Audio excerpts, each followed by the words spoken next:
Do you need to replace the heatsink on your Dell G3 3500? Well, I'm going to show you how.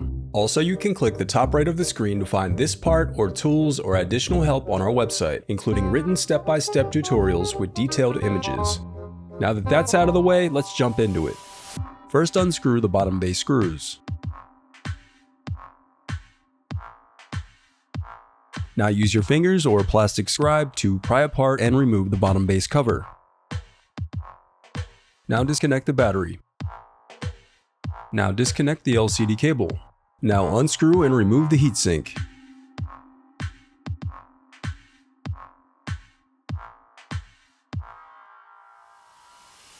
Before replacing your heatsink, it's important to wipe away any old thermal paste from your CPU and heatsink.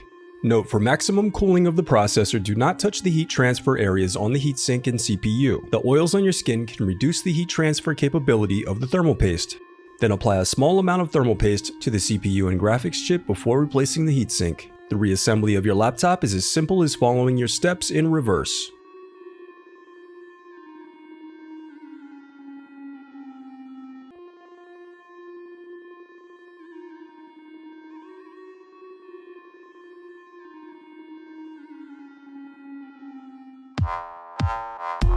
If you still need help, you can visit partspeople.com and view printable DIY instructions to help you along the way. We also have playlists of thousands of Dell tutorials for hundreds of different models, so keep checking back. Thanks for watching.